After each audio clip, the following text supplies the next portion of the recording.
Que os estaba contando, este va a ser un directo de derecho de familia, donde trabajaremos las preguntas que nos habéis ido dejando durante estos días en nuestras restantes redes sociales, que son en total unas 30 preguntas o así. Pero si tenéis cualquier duda o lo que sea, nos lo podéis dejar también por aquí, en la medida de lo posible os iremos respondiendo a todos. Os recuerdo que es un directo donde hablaremos sobre divorcios, sobre separaciones, sobre regímenes económicos matrimoniales, pensión de alimentos, etcétera. Así que el que tenga alguna duda relacionada se lo puede dejar a Cristina.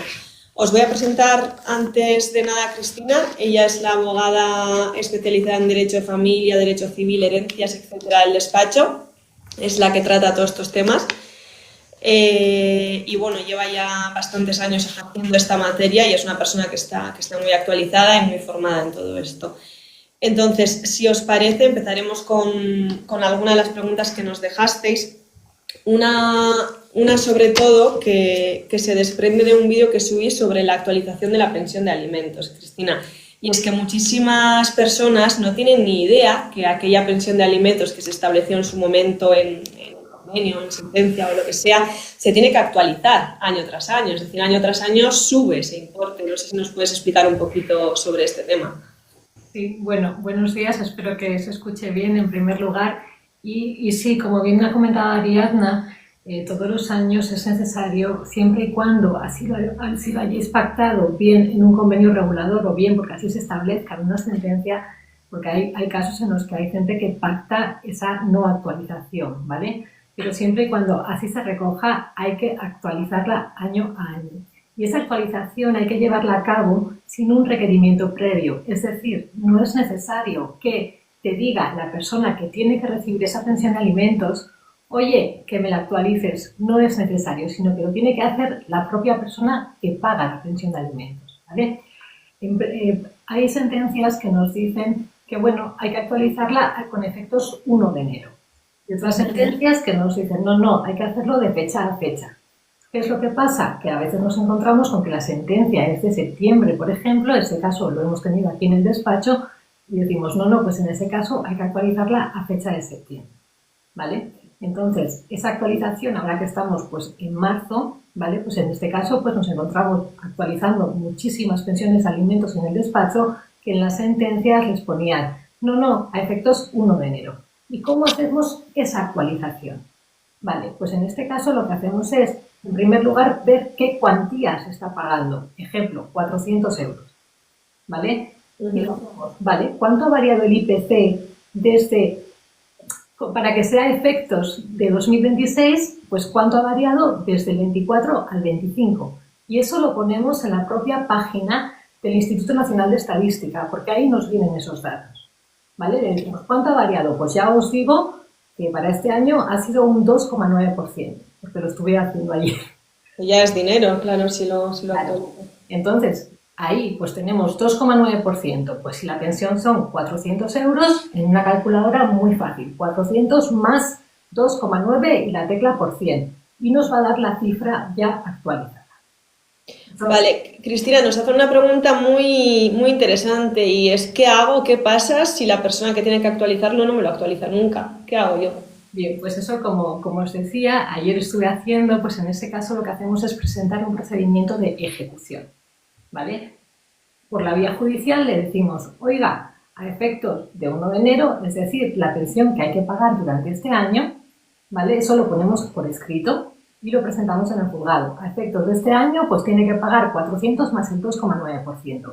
Y le reclamamos los meses de enero, febrero y marzo de este año en cuestión, tomando en cuenta la cantidad que tenía que haber pagado en el año 2025. ¿Vale? Entonces, la forma de reclamar esa actualización es acudiendo a la vía judicial por medio de un procedimiento que se llama de ejecución. Vale, ¿y en tu experiencia las personas suelen actualizar la pensión de alimentos o esto es súper desconocido y todo el mundo piensa que si me han impuesto si le han impuesto para mis hijos esta pensión, esto va a pagar toda la vida? No, te digo que yo creo que el 80% de los casos la gente lo que hace es directamente pagar lo que pagó desde el primer momento, pero es que la vida sube para todos. Claro, y hay gente que llevará años pagando una pensión, me invento, de 150 euros por hijo, cuando a día de hoy esa pensión a lo mejor equivale a 220. Eso es. ¿Qué es lo que pasa? Que bueno, nos cambiaron la ley de enjuiciamiento civil y el Código Civil y ahora nos dicen que solamente podemos reclamar esas actualizaciones de los últimos 5 años. Es decir, ¿yo qué suelo hacer en estos casos? Y esto es importante que os quede claro, ¿vale? ¿Qué suelo hacer? Pues imaginaros que la sentencia han pasado ya 10 años. No puedes reclamar los últimos 5, ¿vale? ¿Yo qué hago? Actualizarla a los 10 años. A ver si me explico, si lo entendéis, ¿verdad? Desde el año 2016 voy actualizándolo año a año, ¿vale? Evidentemente, esas anteriores no las puedo reclamar, pero eso no significa que pueda pedir las actualizaciones de los últimos 5 años con una pensión ya actualizada. Vale, entendido este tema. ¿No os tenéis más preguntas? También nos preguntan, ¿pero lo puede hacer sin un abogado? Por supuesto, le puedes decir a la otra parte, oye, paga. Yo creo que se refiere más al trámite judicial, a la ejecución.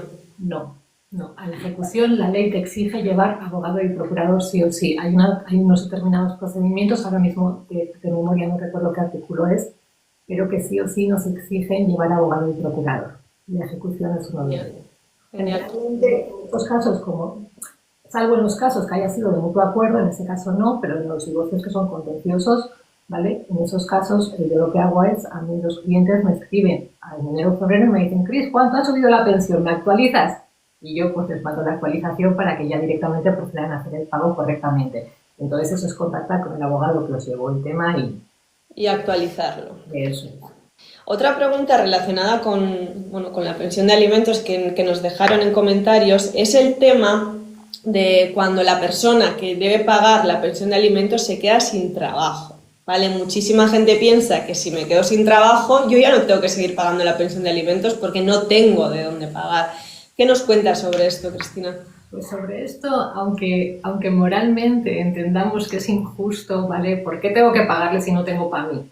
Ya. Es una pregunta que nos hacen muchísimo. Dicen, no, es que yo si me quedo sin trabajo, ¿cómo puedo pagar la pensión? Pues es una resolución judicial. Por mucho que lo hayáis pactado en un convenio regulador, ese convenio regulador después viene aprobado por una resolución judicial. Y a lo que nos dice un juez tenemos que cumplir. Entonces, tenéis que seguir pagando. No hay otra. ¿Cuál es la vía? La vía para modificar esa pensión de alimentos es otro procedimiento judicial que se llama modificación de medida. ¿Vale? Entonces tenéis que acudir a esa vía para modificar la pensión en base a que a vuestra capacidad económica pues se ha visto mermada. Es decir, os habéis quedado sin ingresos y por tanto eso se ha de tener en cuenta. Hombre, pero tienes que quedarte sin ingresos, entiendo yo, durante un periodo de tiempo considerable, que tenga un poco de sustancia. No basta con perder el empleo 1 mes, 2 meses y ya solicitar la modificación. Correcto. Para presentar esa modificación de medidas tiene que haber un transcurso del tiempo, ¿vale? Entonces, si estás 1 mes sin cobrar, pues evidentemente el juzgado no te va a atender esa modificación. Claro. Seguimos con este tema porque sí que es cierto que hubo mucha curiosidad. Nos preguntan en comentarios si es cierto que dejar de pagar la pensión de alimentos durante 2 meses consecutivos puede llegar a ser delito. Sí, y es un delito que viene contemplado en el Código Penal, el impago de pensiones. ¿Qué es lo que pasa en estos casos? Hace unos meses una clienta me decía, Cristina, le voy a denunciar porque no me ha pagado 2 meses seguidos la pensión de alimentos. Ese consecutivo significa 2 meses seguidos, ¿vale? Pues no me pagó, creo que era octubre y noviembre. ¿Qué es lo que pasa? Que si denunciamos, vamos a ver, o sea, tenemos que tener, esa es mi opinión personal, ¿vale? Mi opinión personal es que si interponemos una denuncia estamos perdiendo un poco el foco de qué es lo que queremos conseguir. ¿Queremos que la otra persona tenga antecedentes penales? ¿O queremos que efectivamente pague esa pensión de alimentos? Entonces, para mí, el derecho penal es a lo último que ha de acudirse, ¿vale? Que eso no lo digo yo, eso es un principio general del derecho, y tenemos la vía para ejecutar. ¿Por qué? Porque en cuanto ponemos en marcha esa maquinaria penal, ¿vale? Ahí podemos ir a la policía y decir, porque es un delito, es decir, podemos ir a la policía y decirle, oye, que no me ha pagado la pensión de alimentos durante los últimos 2 meses. Ya. ¿No? Sí. Va a iniciar un procedimiento penal en la vía judicial y hay una figura dentro del juzgado que se llama Ministerio Fiscal. Claro. Ese Ministerio Fiscal va a perseguir ese delito. Pero ¿cuál es nuestro objetivo? ¿Conseguir el pago de la pensión o iniciar una maquinaria que luego no hay vuelta atrás? Está claro. Hombre, tú sabes mucho más que yo, pero el derecho de familia a veces genera tanta frustración que hay personas que no piensan, no razonan, ¿no? Y buscan intentar incluso hacer daño de cualquier manera y mediante todas las vías. Eso es. Sí. A ver, tenemos por aquí a David que nos pregunta: ¿puedo sustituir la pensión de alimentos? Uy, se me ha ido. ¿Puedo sustituir la pensión de alimentos por comprar ropa y comida directamente a los niños? Qué buena pregunta. Este caso se nos ha dado en el despacho, ¿vale? Y es que, bueno, había una pensión de alimentos, no sé de cuánto era, 300, 400 euros que había que pagar. Y en las visitas, es decir, cuando me tocaban los niños, ¿vale? Y yo le compraba una camiseta al niño. Entonces, ¿qué hacía nuestro cliente en este caso? Pues lo que hacía en este caso era decir: la camiseta me ha costado 20 euros, yo te la descuento de lo que te tengo que pagar de pensión de alimentos porque ahí está incluida la ropa. ¿Vale? ¿Eso se puede hacer? No. Tienes una resolución judicial que te dice tienes que pagar X al mes. Entonces, si tú le quieres comprar una camiseta, ¿vale? Pues es una decisión tuya. Entonces, eso no se puede hacer y de hecho te puedes encontrar con la vuelta, que es que la otra parte te diga: no has pagado la pensión de alimentos íntegra. Y te va a instar ese procedimiento de ejecución que os comentaba antes, reclamando ese importe que te has descontado. Está claro. Estén de acuerdo, incluso aunque estén de acuerdo. Entendido. Y para terminar un poquito con el tema de la pensión de alimentos, que parece que solo hablamos de esto, ¿qué pasa si yo tengo dinero? O sea, yo tengo que pagar, yo tengo dinero, pero es que no te pago voluntariamente. ¿Existe algún sistema para embargarme a mí o qué es lo que pasa en estos casos? Sí, en este caso nuevamente nos vamos a ese procedimiento que se llama de ejecución para que cumplas con lo que tienes que cumplir, es decir, con pagar la pensión, y además, junto con esa demanda, directamente pedimos el embargo de los bienes. ¿Vale? Lo que pasa es que hay gente que te viene y te dice: pues que me intenten embargar, porque yo cobro solamente el salario mínimo. Y aquí no pasa nada. Pues no. En caso de pensiones de alimentos, en ese caso se embarga incluso el salario mínimo. Entonces, mi consejo, siempre pagar la pensión de alimentos. Que se rebaja vuestra capacidad económica porque cobráis menos al mes, instar un procedimiento de modificación de medidas. Pero no deis por hecho que, bien porque me quedo sin trabajo, bien como te dicen: no, es que no me hablo con mi hijo, ¿por qué tengo que mantenerle? Pues porque tu hijo come. Pues mi consejo es siempre pagar la pensión de alimentos y luego ya se hará lo que se tenga que hacer. Sí. Mira, Cristina, tenemos aquí un caso que, bueno, yo lo veo bastante interesante, no sé qué opinas tú. Una chica nos cuenta que ella vivía con su suegra y que, bueno, que no tenía buena relación, ¿no? Que tenía una relación tanto de maltrato físico como psicológico, y que ahora le quiere quitar a su bebé y que el padre del bebé solo pasa 5 soles, me imagino que es una moneda de algún país, 5 euros por día. ¿Cómo verías tú a nivel de España? Repito, porque no sabemos si a ti te aplicaría el ordenamiento jurídico español o no. Este caso, el caso donde es una suegra la que te amenaza o la que quiere la custodia de un bebé en este caso. Vale, aquí tenemos que partir que la custodia corresponde a los padres, ¿vale? Al padre y a la madre. Solamente en aquellos casos, y ya no estamos hablando de custodia, estaríamos hablando de otra figura, ¿vale?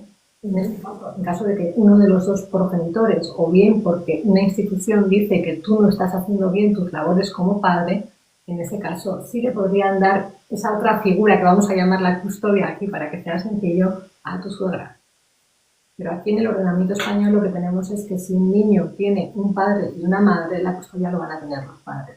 Y tu suegra, que no deja de ser la abuela de ese niño o niña, en este caso pues sí que puede tener unas visitas con ese menor. Y en cuanto a cuánto pagas, discúlpame, Ari, pero eso no lo he entendido muy bien. Nos ha puesto una moneda que no es española, por tanto, pues creo que no vamos a entrar en opinar sobre eso, básicamente porque no controlamos. Vale, pero vamos, en mi opinión, la custodia, si tú lo estás haciendo bien como madre, pues tu suegra no la puede pedir. Claro, por supuesto. Puede pedir visitas con su nieto o con su nieta. Mira, súper interesante, Cris. Pareja que no están casados ni nada, pero tienen un hijo en común, ¿se pueden separar sin más mediante palabra o tiene que haber papeleo de por medio? Vale, pues en este caso vuelvo a lo mismo. Tenemos un hijo en común, ¿vale? Tenemos un menor. Entonces, sí o sí, aunque os vayáis a separar, hay un procedimiento que tiene el nombre, relaciones paterno-filiares, ¿de acuerdo? Entonces, en ese caso, esas medidas se van a hacer por medio de ese procedimiento, ¿vale? Es decir, vosotros no necesitáis separaros como tal, porque al final sois pareja, de hecho, no inscrita en ningún registro, entonces sois una pareja, sois novios y punto, lo que entendemos por novios, ¿de acuerdo?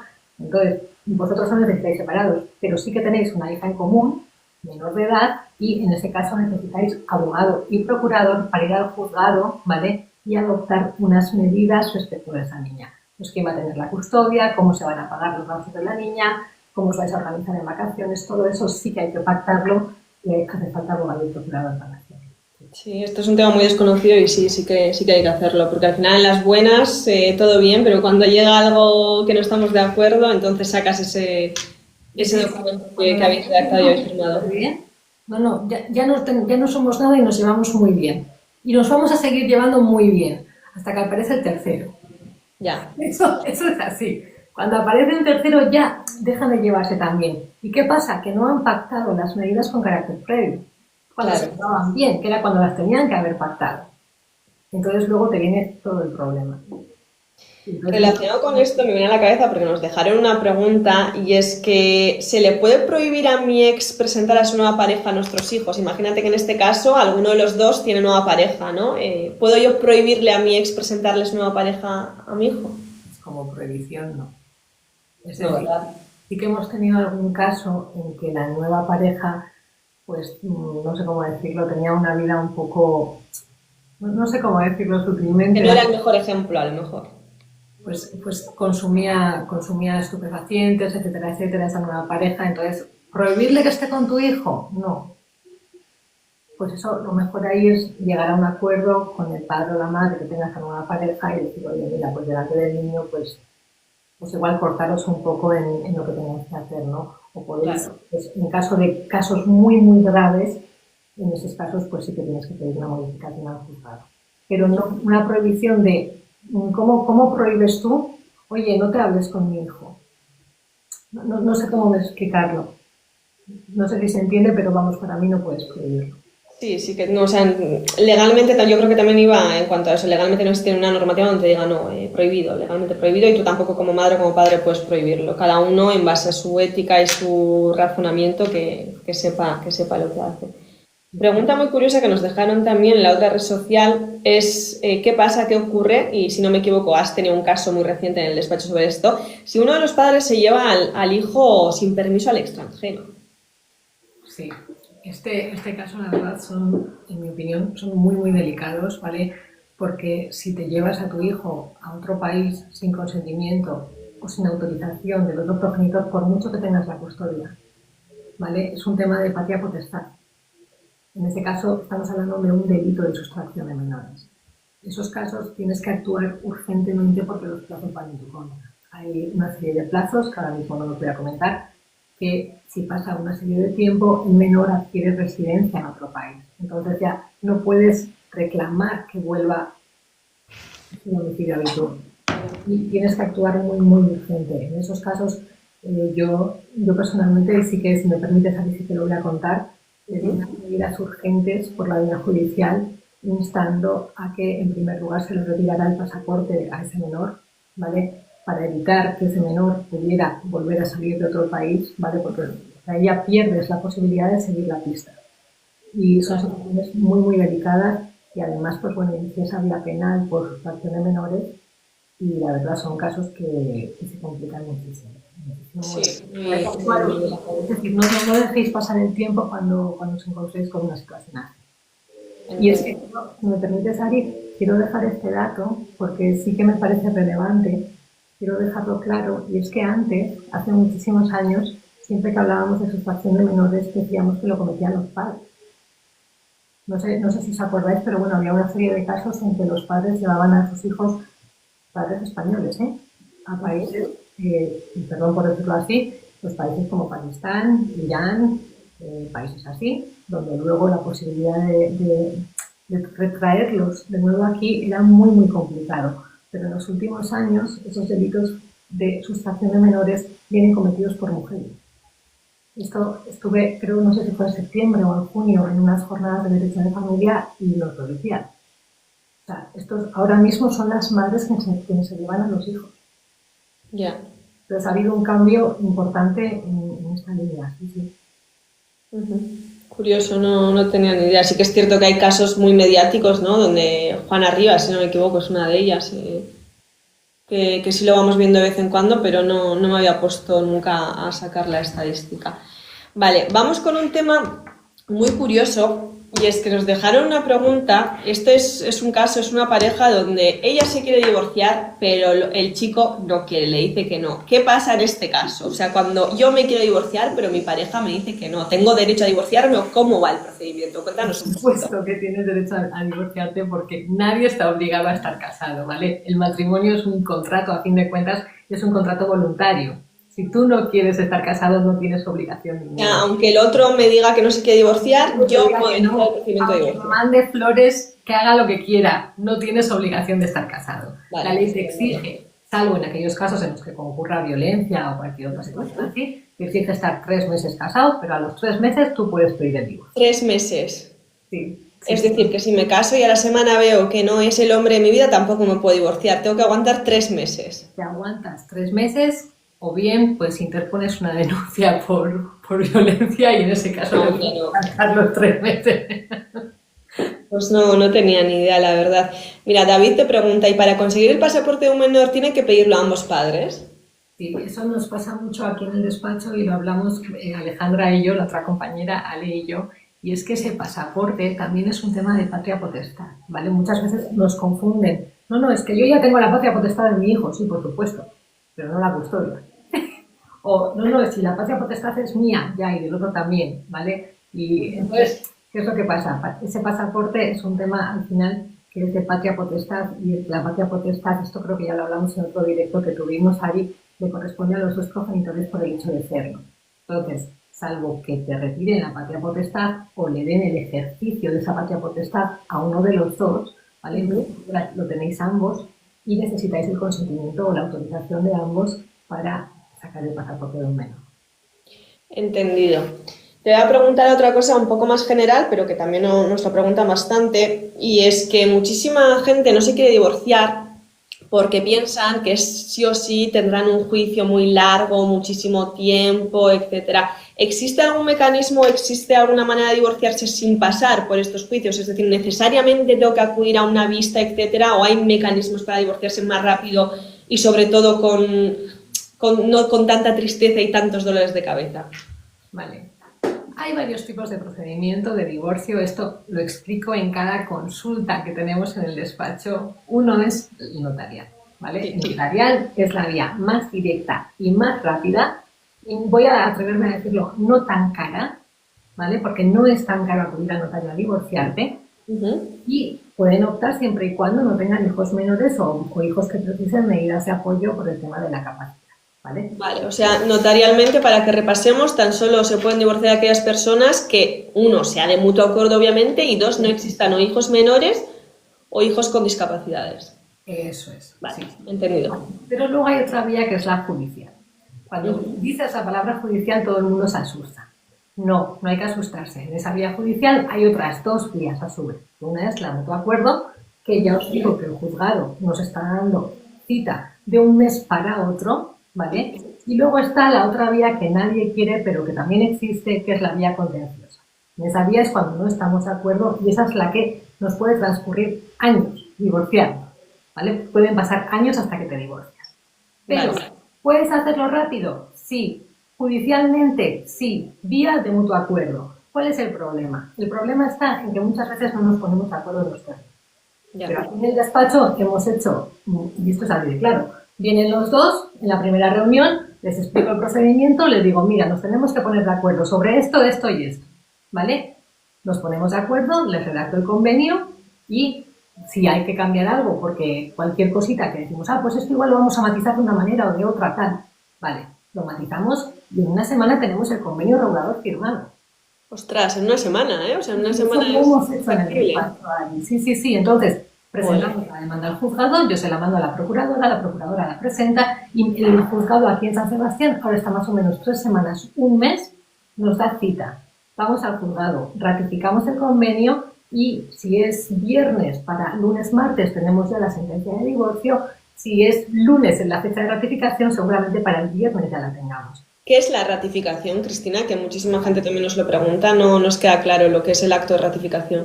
Pues en el acto de ratificación antes lo hacíamos ante los jueces, ¿vale? Ahora lo hacemos ante otra figura judicial que es el letrado de la Administración de Justicia, antes llamado secretario judicial, nos va a sentar en una mesita, ¿vale? Y iremos con el abogado o procurador. La presencia de vuestro abogado y procurador no es obligatoria, podéis ir solos al acto, sí. En el despacho siempre acompañamos, pero esto lo digo porque hay gente que te dice, pues mi abogado no me acompañó, no pasa nada. En ese acto, la letrada de la Administración de Justicia te va a decir, estas son las firmas de tu convenio, o bien te va a leer el convenio, o bien te lo explica, ¿vale? Y una vez que lo habéis entendido, firmáis que estáis conforme con la que habéis firmado en el convenio regulador, firmáis también el poder a favor de vuestro procurador que os va a representar en ese acto, y nada más, ese es el acto, son 2 minutos. Sí, y si quieren ir más rápido son 20 segundos. Yo la última vez que estuve en uno ni mesa, ni leer, ni nada. O sea, ¿es esto? Sí, firma ya.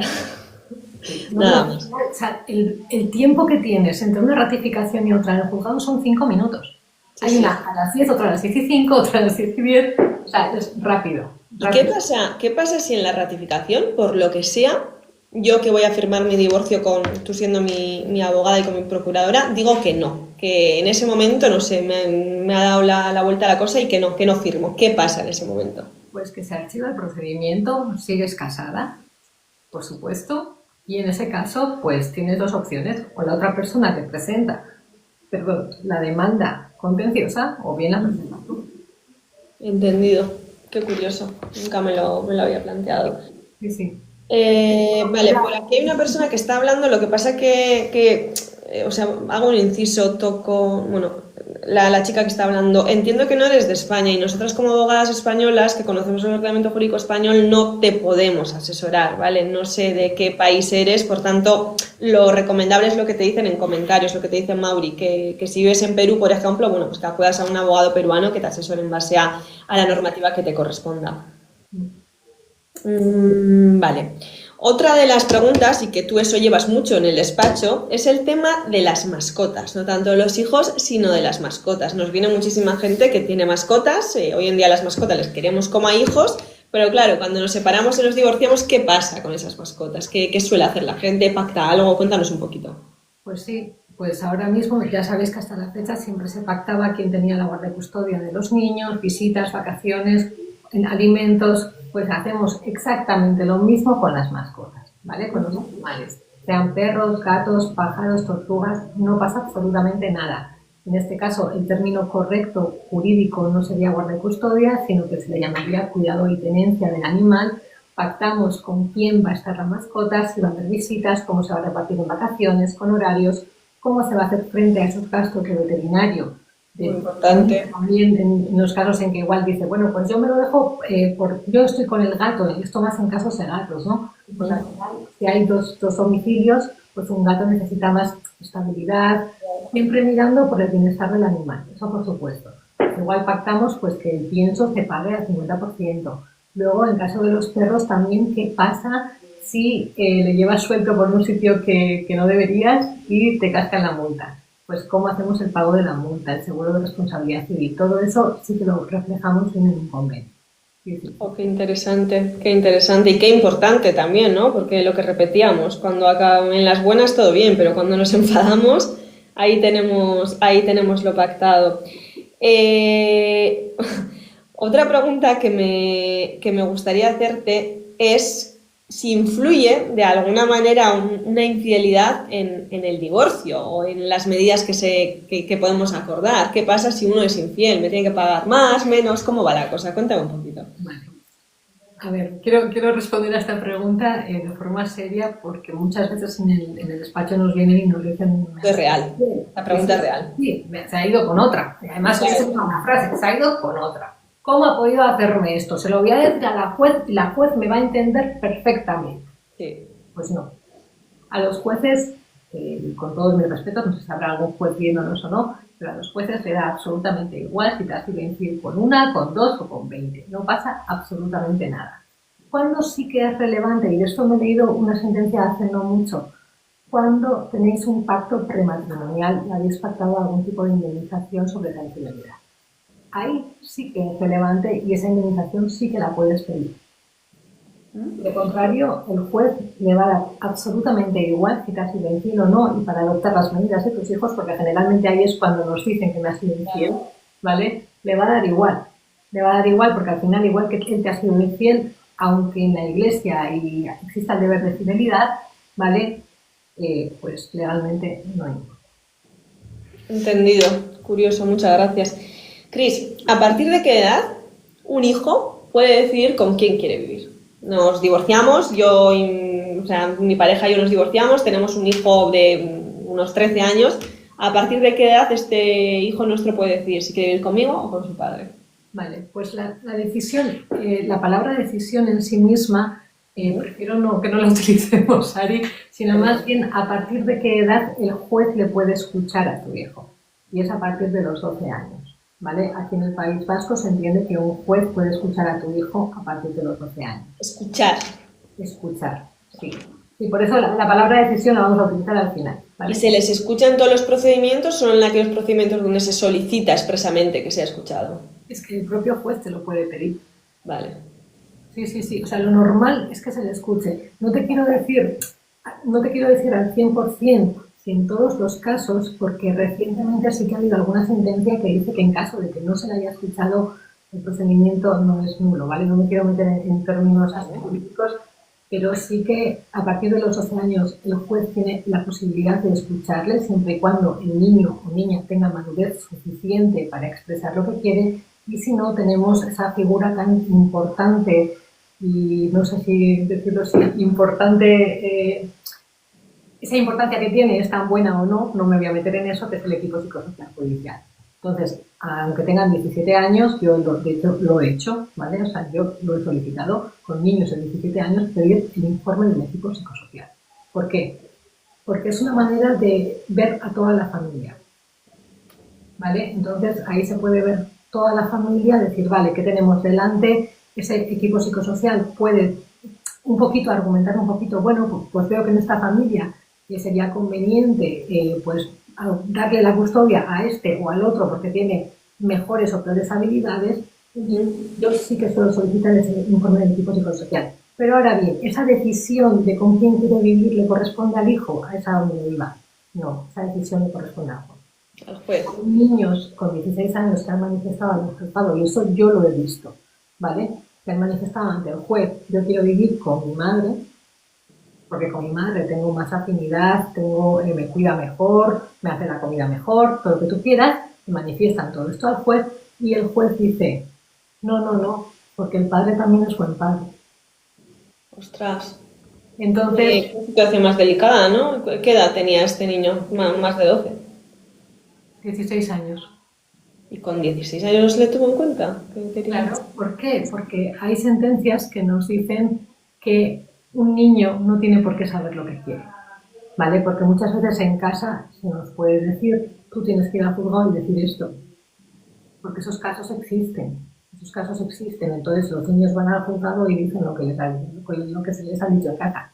Ya, pero con 16 años, yo no sé qué opináis los que estáis viendo el directo, con 16 años, ¿creéis que ese juez tendría que haberlo tenido más en cuenta o veis correcta la actuación del juez?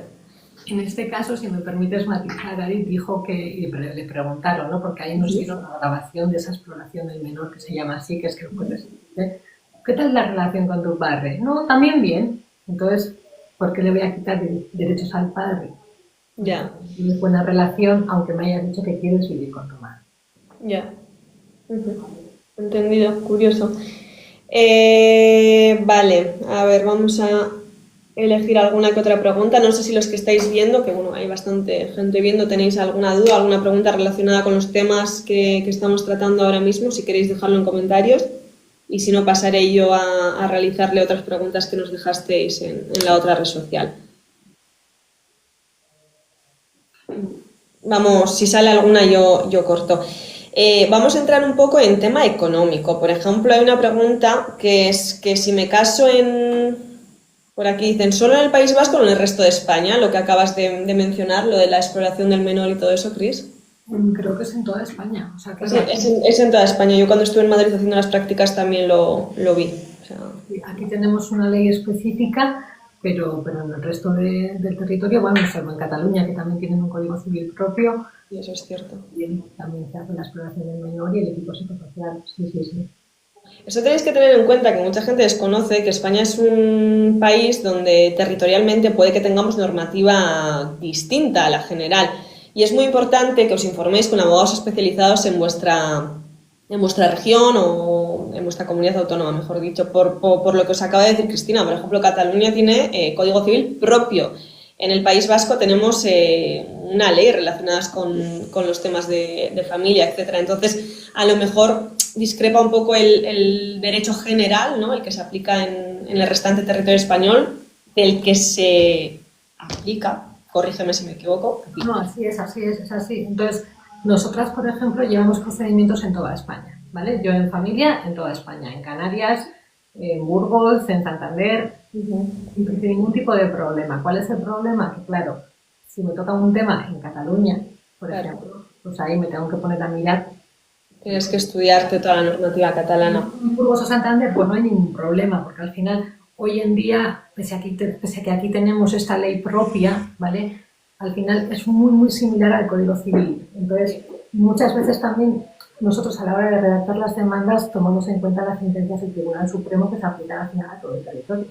Entonces, al final, a nivel estatal, pues no tenemos ningún problema para ejercer. Pero sí es importante coger un abogado especializado, ¿vale?, que conozca la normativa. Mira, nos preguntan por aquí, en el caso de un divorcio, ¿qué pasa? ¿En la vivienda se queda el niño y se van los padres? ¿O qué pasa en estos casos? ¿Quién se queda con la vivienda? ¿Qué suele suceder por norma general? Cuéntanos un poquito lo más simplificado posible, porque sé que este tema puedes hablar aquí 2 horas, ¿vale? Para largo. Vale. Tenemos que partir de que en el derecho civil estatal, ¿vale? Por ejemplo, si es un tema en Madrid, el Código Civil nos dice que, en primer lugar, rige ese interés superior del menor, es decir, el niño. ¿Quién se queda con el niño? Y a ese automáticamente le van a dar la casa. ¿Vale? ¿Quién se quede con la custodia del niño? Eso es. Vale. Pero nos encontramos casos en que hay custodia compartida. Eso te iba a preguntar. Hay una frase que se llama, una expresión, la casa nido, que es la del niño se queda en casa, el padre entra, la madre entra y el otro sale cuando no le corresponde. ¿Qué es lo que pasa? Que este sistema ha dado lugar a muchísimos problemas. Yo conozco un caso que tuve, ¿vale?, que iban todas las semanas incluso con sus productos de limpieza. Los padres, cuando les tocaba intercambiar. Correcto. Es decir, el día que tú entrabas a la vivienda, te llevabas tus productos de limpieza, tus nórdicos de invierno, absolutamente todo, claro. Eso es una locura para llevarla a cabo. Entonces, claro, hay 2 sentencias que se han pronunciado en contra de ese sistema de casa nido.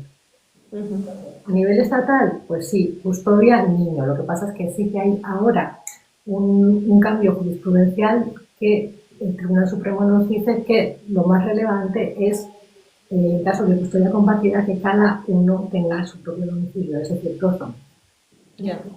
Y aquí en el País Vasco ese criterio difiere bastante por la ley, porque nos dice, no, tenemos que tener en cuenta, uno, quién está con los niños, en segundo lugar, la capacidad económica de cada uno de ellos, que eso también se aplica a nivel estatal, pero la diferencia está en la propiedad de la vivienda.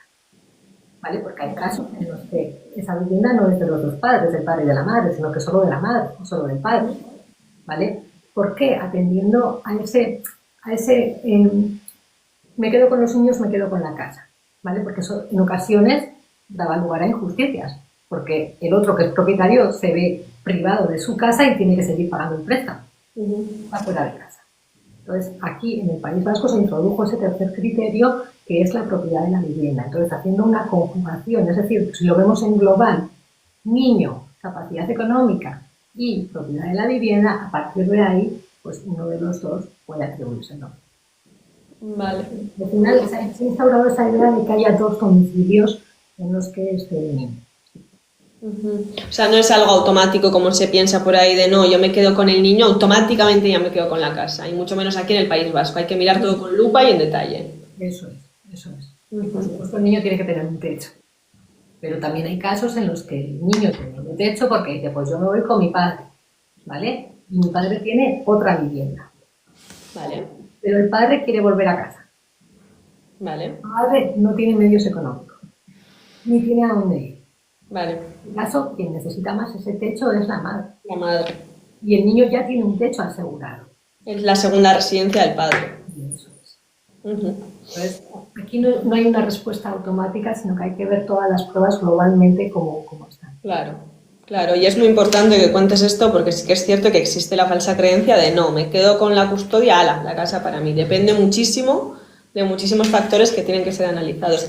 Cristina, te voy a leer a una seguidora que nos está dejando aquí su caso, ¿vale? No sé si yo te voy a leer a ver si se entiende o no. Espera, que se me... Nos cuenta, el padre de mi hija estuvo viviendo fuera 4 años, ha vuelto a España ahora y quiere que la niña se vaya con él los fines de semana y en vacaciones también. La niña actualmente tiene 6 años.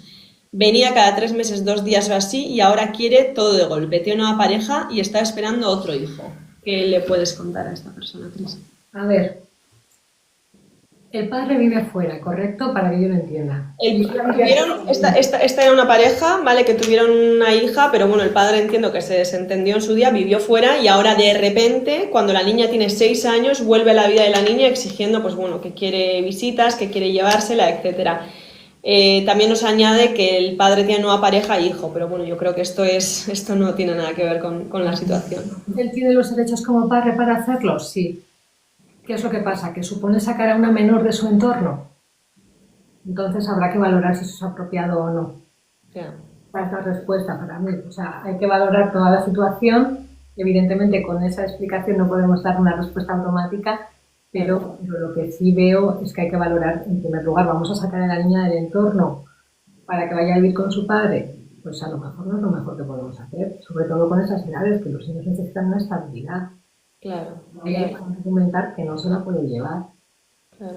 Todos estos temas ya sabéis que Cristina da asesoría tanto presencial en el despacho como online, ¿vale? Y podéis reservar una cita por videollamada en nuestra web en www.arbulabogados.com. Porque son temas que al final, o sea, nos falta muchísima información y tampoco nos... No sé qué he hecho. He enviado a alguien una invitación, por favor no acceda, por favor. Ay, Dios mío, ¿qué he hecho? Lo siento mucho, puedes... Lo siento muchísimo, te agradecería que...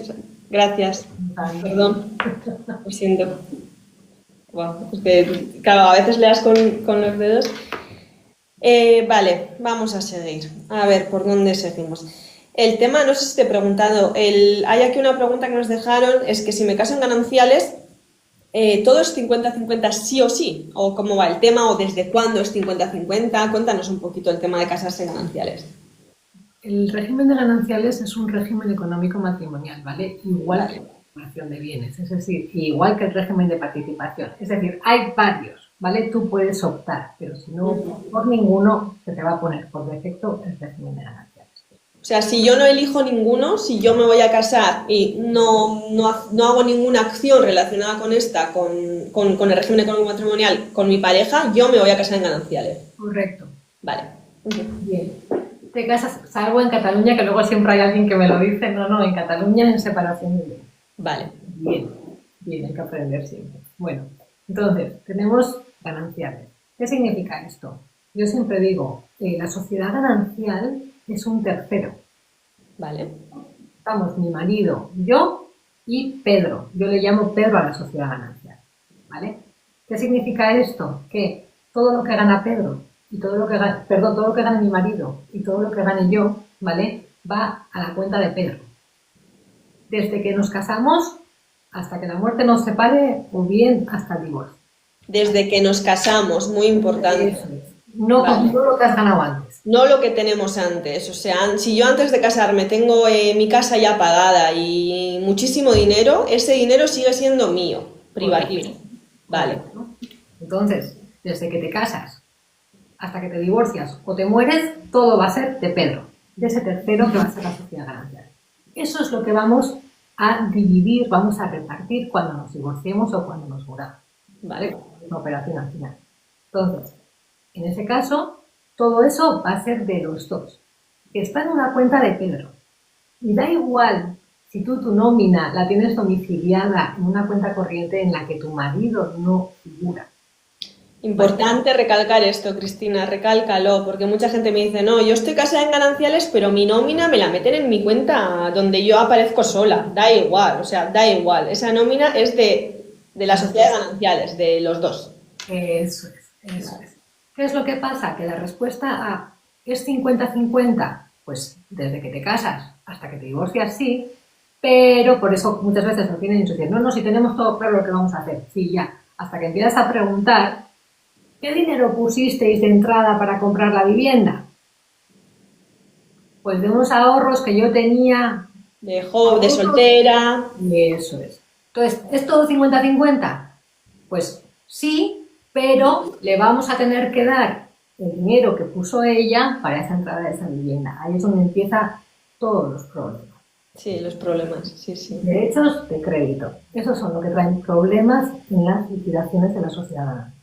Claro, o sea, no es tan fácil como llegar y decir, ala, tenemos en esta cuenta, me invento 50.000 euros, 50-50, 25 para ti, 25 para mí, listo. No. Hay que ver con anterioridad, por ejemplo, si yo tenía un dinero de soltera, para que todos nos entendamos, y yo ese dinero lo he aportado a la compra de nuestro domicilio, aunque sea bajo la sociedad de gananciales, pues bueno, todo eso luego se me tendría que devolver, entiendo yo. Actualizado con el IPC. Actualizado y todo eso, claro. Nos preguntaban por aquí, se me dio la pregunta, pero yo la he retenido, y es que si en el País Vasco antes de casarte te obligan a pasar por notaria para elegir el régimen económico matrimonial. Yo creo que no, Cristina, ¿verdad? Obligarte a elegir no, porque hay uno que se aplica supletoriamente. Es decir, si tú no eliges nada, se te va a aplicar un régimen económico. Ahora bien, ¿tú quieres pactar expresamente que lo tuyo sea tuyo y lo mío sea mío? En ese caso, sí tenemos que pasar por una notaría y hacer una escritura de separación de bienes. Claro. Si no, pues te casas en gananciales. Si no, te casas en gananciales, eso hay que dejarlo. Y nos preguntan también, ¿y si una de las dos partes ha entregado más en la concesión de la hipoteca? Pues ahí exactamente lo mismo. Volvemos al problema que hemos explicado. Derechos de crédito. Habrá que ver si ese dinero se puso antes o después del matrimonio. No voy a entrar en eso porque es un rollo patatero. Y eso, si quiere ver el caso, coges cita y lo analizamos, ¿vale?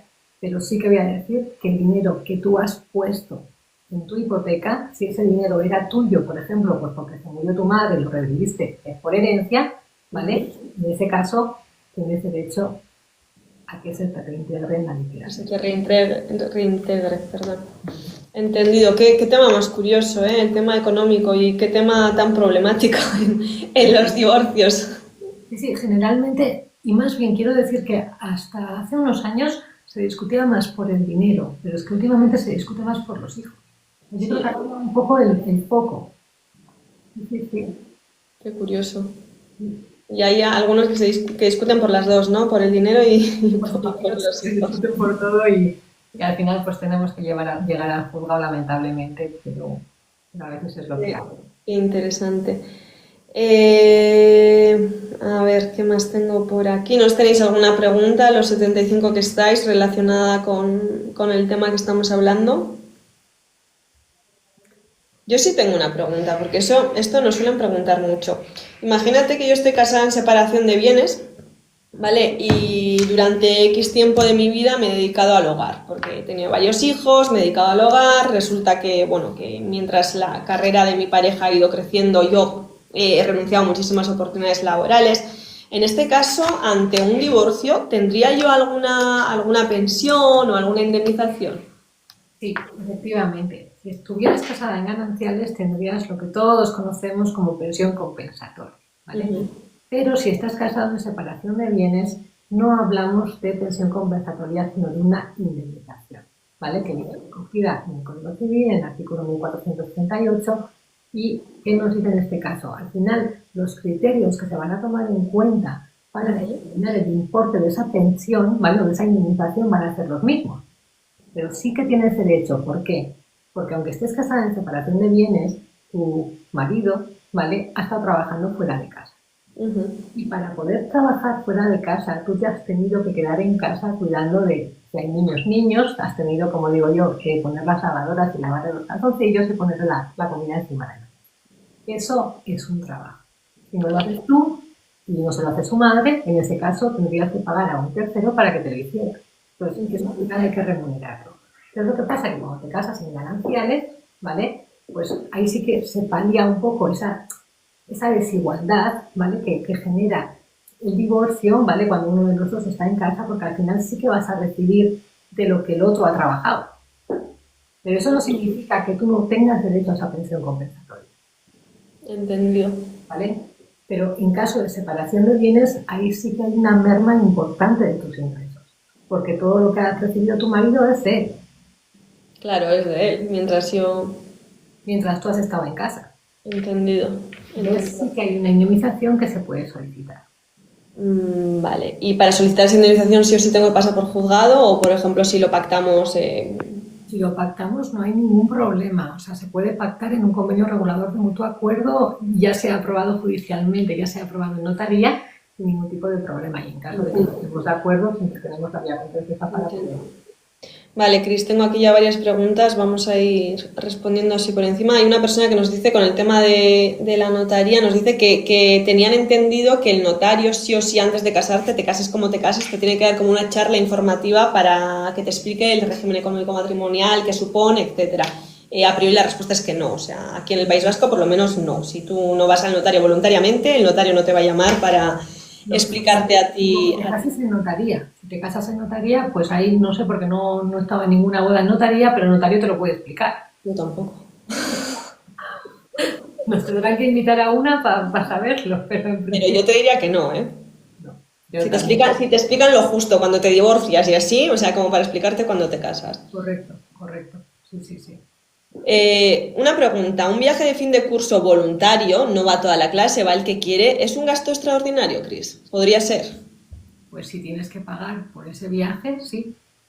Si tienes que Vale. pagarlo, sí, porque no está contemplado dentro de esa pensión de alimentos. Entonces, es un gasto extra que tienes que hacer. ¿Vale? Como gasto extraordinario, es una decisión que corresponden a ambos por patria potestad, en principio, aunque luego en la práctica los dos no autoricen, ¿vale? Pero en principio es un gasto extraordinario, como tal tiene que ser aceptado por ambos progenitores. En caso de que uno de los dos no conozca la existencia de ese viaje, quiero dejarlo claro, no va a estar obligado al pago, es decir, si no hay una información previa sobre ese viaje, la juez no le va a obligar a pagar. Vale. Cristina, ¿qué pasa si el padre de mi hija, nos preguntan por aquí, no cumple el convenio regulador? Es decir, pactamos una cosa, pero él hace lo que le da la gana, se lleva a la niña cuando a lo mejor no le corresponde. ¿Qué puede hacer yo en ese caso? Ejecutar. Lo mismo que hemos dicho antes, cuando qué pasa si no me pagan la actualización de la pensión de alimentos, procedimiento de ejecución. Es decir, ir al juzgado y pedir que cumpla. Y la otra un abogado, procurador. Eso es, con todo. Sí. Y si no, si los incumplimientos son tan graves, ¿vale? Que decimos, bueno, pues es que esto al final me está llevando en el día a día a un caos, porque tiene que venir a recoger al niño a las 5 del colegio y no aparece. Claro, entonces, pues eso ya es tan grave que igual tenemos que hablar de modificación de medidas. Modificar, claro, hay que valorar cada caso, pero si es algo puntual que digamos, pues bueno, un procedimiento de ejecución, y si se ve que ya es algo que ya tiene una notoriedad, ¿no? Tanto en el tiempo como de gravedad, pues a lo mejor valorar una modificación, como os dice Cristina. Te dicen muchas gracias por aquí, Cristina, de nada. Bueno, para eso estamos. En relación al gasto extraordinario de la excursión no voluntaria que te he preguntado antes, por ejemplo, si uno de los progenitores no está de acuerdo con que el menor vaya a esa excursión, ¿quién paga? El que está de acuerdo. El que está de acuerdo, ¿verdad? Hay que diferenciar dos cosas. Una cosa es si yo estoy de acuerdo en que vaya y la otra es si no quiero pagar. Ya. Dos cosas distintas. La primera, ¿por qué? Porque es la decisión sobre si va a ir o no el niño. Y la segunda es sobre, bueno, pues a mí que vaya me da igual, pero yo no pago porque no me lo puedo permitir en este momento. ¿Vale? Entonces, son dos cosas distintas. Entonces, sobre el tema de la decisión, hay casos, como se dice, es un tema de patria potestad. Entonces, Eso se puede, en caso de que no lleguemos a ningún acuerdo para que el niño vaya a la excursión que sea, porque esto se da, ¿vale? En la práctica se da. Y mucha gente nos dice, qué chorrada, tú has juzgado por una excursión. Pues igual esa excursión para tu hijo era importantísima. Claro. Entonces, pues en ese caso podemos pedir al juzgado que autorice acudir a esa excursión. Y eso lo hacemos, ¿vale? Pero otra cosa es el tema del gasto. Entonces, ahí tenemos que ver qué es lo que está pactado en el convenio, qué es lo que pone la sentencia de los gastos extraordinarios. Y pues ver, primero, ¿la has informado? Si no la has informado sobre la excursión, ya te digo yo que no te lo van a dar. Le he informado, pero no me ha contestado. Pues igual el convenio dice que si le he informado y no contesta, está aceptando el gasto. Claro. Entonces, todo eso tenemos que revisarlo, es decir, hay que mirarlo caso por caso. Son temas tan delicados que la gente no se imagina que hay que mirarlos con lupa caso por caso y que cualquier palabra incluso puede cambiar el veredicto que digamos. Sí, es muy importante en caso de los gastos extraordinarios hacerlo bien. Claro. Vale, Cristina, si te parece vamos a la última pregunta que nos dejaba David antes, que también se me ha ido pero yo la he retenido y vamos cerrando. Ya sabéis que el directo era de 1 hora, pero si os ha gustado, dejárnoslo en comentarios por aquí y volveremos a repetirlo, si os parece bien, porque creo que son temas interesantes, tema del día a día y temas que ayudan mucho. Y seguirnos también en nuestras otras redes sociales, que el mío, bueno, el del despacho es Arbula Abogados y el de Cristina, ¿cómo es tu Instagram, Cristina? Creo que es cristina.garcía, si no recuerdo. Cristina.garcía, ¿vale? Porque ahí es donde publicamos cuando vamos a hacer un directo. Por tanto, si os gustan estos directos, seguirnos en nuestras otras redes sociales y publicaremos. Vamos a cerrar esta ronda de preguntas de hoy con una duda muy frecuente y es que si yo me caso en un régimen económico matrimonial, pues me da igual en separación de bienes o en gananciales o en el que sea, y quiero cambiar después del matrimonio, ¿puedo cambiar o me he casado para toda la vida? Sí. Puedes cambiar todas las veces que quieras, porque es algo voluntario, ¿vale? Puedes decidir tú mismo con tu marido, claro, por supuesto. Puedes decir que cuando estés de acuerdo, pues ahora vamos a estar en gananciales y luego vamos a estar en separación de bienes. Incluso tenéis la opción de decir, en el momento en que cambiéis el régimen económico matrimonial, por ejemplo, de gananciales a separación de bienes, en el momento en que vais a cambiar podéis liquidar lo que habéis tenido en ese interín de ganancial. ¿Vale? Eso que es que nos atribuimos cada uno al que le corresponda a su parte. En régimen de gananciales las nóminas pues van todo al saco común, ¿vale? Van donde Pedro, como os he dicho antes. Bueno, pues si en la cuenta hay 50.000 euros, ¿vale? Y decimos a partir de ahora separación de bienes.